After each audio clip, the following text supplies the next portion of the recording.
ఇప్పుడే country delight app ని download చేసుకోండి. Download the country delight app now. Breaking news. Kukatpally బాలిక హత్య కేసును ఎట్టకేలకు పోలీసులు ఛేదించారు.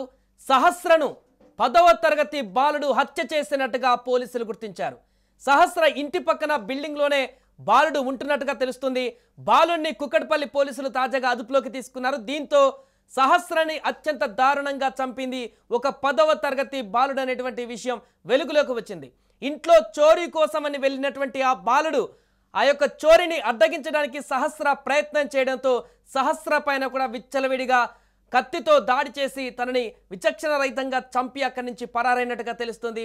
ఇదంతా కూడా ఒక సినిమాటిక్లో పేపర్లో ముందే పక్కా ప్లాన్ అంతా కూడా ఈ యొక్క 10వ తరగతి పిల్లాడు ఆ పేపర్లో మొత్తం కూడా ప్లాన్ అంతా రెడీ చేసుకొని వచ్చినట్టుగా తెలుస్తుంది. దొంగతనం ఎలా చేయాలి, ఏ రకంగా దొంగతనం చేసిన తర్వాత ఇంట్లో నుంచి బయటపడాలి, సీసీ కెమెరాలో కనపడకుండా ఏ విధంగా తప్పించుకోవాలి, ఎవరికి కనిపించకుండా ఏ రకంగా దొంగతనం చేసిన తర్వాత బయటపడాలి, ఒకవేళ ఎవరైనా అడ్డగిస్తే వారిని ఎలా తప్పించుకొని ముందుకు వెళ్ళాలి, ఇలా ఒక ప్లాన్ ప్రకారం ఇంగ్లీష్ అక్షరాలతో ఒక పేపర్ పైన స్ట్రక్చర్ అంతా కూడా ఒక పేపర్లో గీసుకుని వచ్చి మరి దొంగతనానికి పాల్పడ్డాడు ఈ యొక్క 10వ తరగతి బాలుడు. అతనే సహస్రను అత్యంత దారుణంగా కిరాతకంగా హత్య చేసి అక్కడి నుంచి పరారయ్యాడు. కూకట్పల్లిలో 4 రోజుల క్రితం జరిగినటువంటి ఘటన ఇది. ఇంట్లో తల్లిదండ్రులు లేని సమయంలో సహస్ర అనే బాలిక దారుణ హత్యకు గురైంది. ఇది రాష్ట్ర వ్యాప్తంగా కూడా సంచలనంగా మారింది. ఈ కేసులో హంతకులెవరూ తెలియక పోలీసులు 3-4 రోజులుగా తీవ్ర గాలింపు చేపట్టారు. సీసీ కెమెరాల అన్నీ కూడా జల్లెడ పట్టారు. ఎక్కడ కూడా ఎలాంటి ఆనవాళ్లు దొరక్కపోవడంతో అసలు ఈ హత్య ఎవరు చేశారు, ఎవరు చేయవలసి వచ్చింది, రకరకాల ప్రశ్నలు ఉత్పన్నమయ్యాయి. ఎట్టకేలకు ఒక 10వ తరగతి బాలుడు 10 సంవత్సరాల చిన్న పాప సహస్రని అత్యంత క్రూరంగా ఈ రకంగా 20 కత్తిపోట్లతో చంపాడనేటువంటి విషయం ఇప్పుడు బయటికి రావడంతో సంచలనంగా మారింది.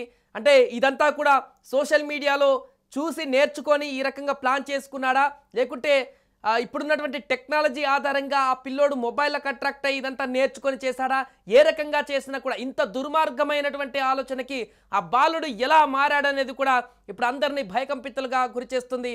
ఇక తాజాగా ఈ కేసు మిస్టరీ వీడిపోయింది. సహస్రను చంపింది ఒక 10th క్లాస్ బాలుడు అని పోలీసులు తేల్చారు. స్థానికులు చెప్పిన వివరాల ఆధారంగా సహస్రను చంపింది ఆ బాలుడేనని పోలీసులు చెప్తున్నారు. బాలుడిని అదుపులోకి తీసుకొని విచారణ చేయగా పొంతలలేని సమాధానాలు చెప్పడంతో అనుమానం బలపడింది.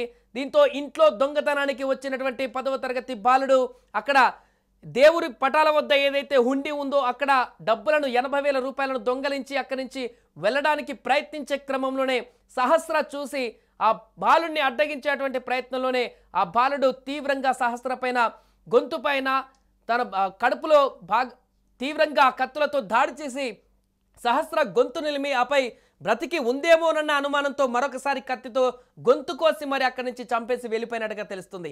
ఎట్టి పరిస్థితుల్లోనూ సహస్ర బతికి ఉండకూడదు అనేటువంటి కారణం చేత విచ్చలవిడిగా కత్తిపోట్లతో చంపేసినట్టుగా తెలుస్తుంది. ఎందుకంటే సహస్ర బతికితే తనను చూసి గుర్తుపట్టి చెప్తుంది అనేటువంటి ఒక భయాందోళన కలిగిందో లేకుంటే ఏమైందో తెలియదు, కానీ ఆ బాలుల్లో ఉన్నటువంటి రాక్షసుడంతా కూడా బయటకు రావడం జరిగింది. దీంతో ఆ సహస్రను ఎట్టి పరిస్థితుల్లో బ్రతకనివ్వకూడదు అంటూ కూడా ప్రతిఘటించడంతో పూర్తిగా చంపేసినాక నిర్ధారించుకున్న తర్వాత అక్కడి నుంచి వెళ్ళిపోయినట్టుగా తెలుస్తుంది. ఈ యొక్క దొంగతనం కోసం ఇంట్లోకి వెళ్లే ముందు ఎవరైనా అడ్డొస్తే ఏం చేయాలన్న దానిపైన కూడా ముందే ఒక పేపర్ పైన రాసుకొని దాన్ని అమలు చేశాడు అని పోలీసులు కూడా పేర్కొన్నారు.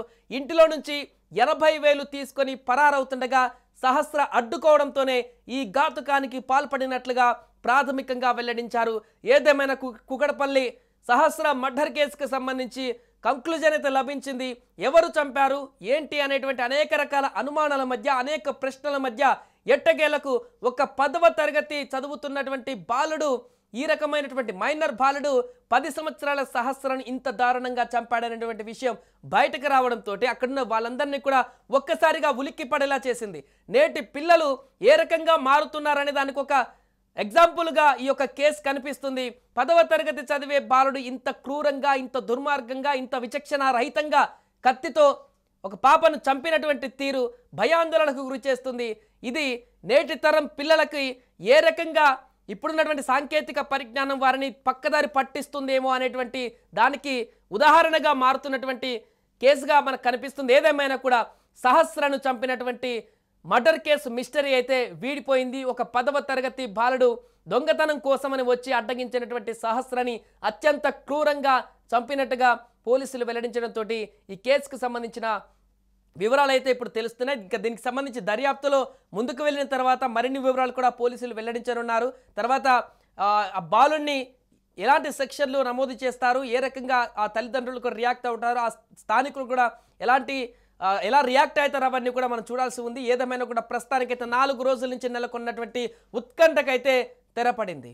సుమన్ టీవీలో మీ పర్సనల్ అండ్ బిజినెస్ ప్రమోషన్స్ కోసం కింది నెంబర్కి కాంటాక్ట్ చేయండి. డ్రగ్స్, గంజాయి లాంటి చెడు వ్యసనాలకు దూరంగా ఉండండి. తాత్కాలిక ఆనందం కోసం జీవితాలని నాశనం చేసుకోవద్దు. డ్రగ్స్ విక్రయాలు, దందాలు నిర్వహిస్తే 180059996969 టోల్ ఫ్రీ నంబర్ కి కాల్ చేయండి. డ్రగ్స్, గంజాయిని నిర్మూలిద్దాం, భవిష్యత్తును కాపాడదాం.